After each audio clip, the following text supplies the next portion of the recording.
2027 గోదావరి పుష్కరాలపై రేవంత్ సర్కార్ ఫోకస్ పెంచింది. కోట్లాది మంది భక్తులు తరలివచ్చే మహా ఆధ్యాత్మిక వేడుకను అంగరంగ వైభవంగా నిర్వహించేందుకు పక్కా ప్రణాళిక సిద్ధం చేస్తోంది. పుష్కరాలకు వచ్చే భక్తులకు ఎలాంటి ఇబ్బందులు కలగకూడదని సుదీర్ఘంగా చర్చించింది కేబినెట్ సబ్ కమిటీ.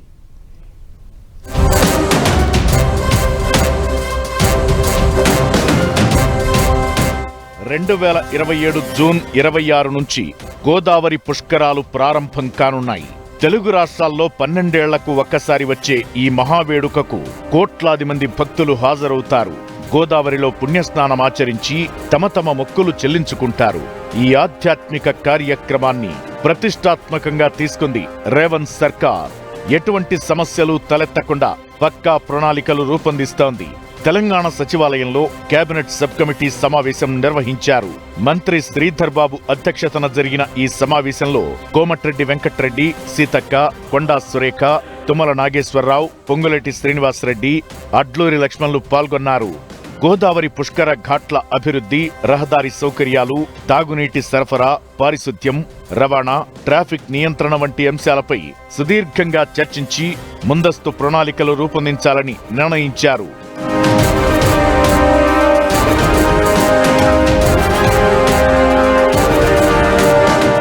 ఆధ్యాత్మికత, టెంపుల్ టూరిజానికి ప్రత్యేక ప్రాధాన్యత కల్పించాలని తెలంగాణ ప్రభుత్వం యోచిస్తోంది.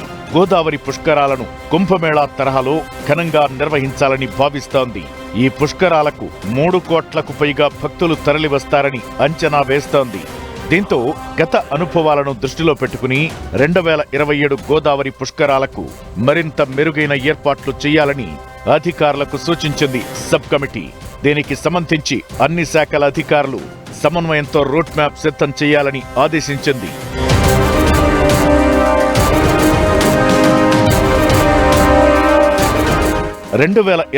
జూన్ 26న ప్రారంభమై జూలై 7 వరకు గోదావరి పుష్కరాలు జరగనున్నాయి. ఆ సమయంలో నిజామాబాద్ జిల్లా కందకుర్తి నుంచి భద్రాచలం వరకు గోదావరి నదీ తీరంలో ఉన్న ఆధ్యాత్మిక కేంద్రాలకు లక్షలాదిగా భక్తులు పోటెత్తుతారు. గోదావరి తీరంలోని బాసర, ధర్మపురి, మంథని, కాళేశ్వరం, భద్రాచలం వంటి పుణ్యక్షేత్రాలను అభివృద్ధి చేయాలని యోచిస్తోంది రేవంత్ సర్కార్. ఆయా ప్రాంతాల్లో శాశ్వత కట్టడాలను సైతం నిర్మించాలని భావిస్తోంది. మొత్తానికి కోట్లాది మంది భక్తులు తరలివచ్చే గోదావరి పుష్కరాలను అంగరంగ వైభవంగా నిర్వహించాలని తెలంగాణ ప్రభుత్వం ఇప్పట్నుంచే కసరత్తు మొదలుపెట్టింది.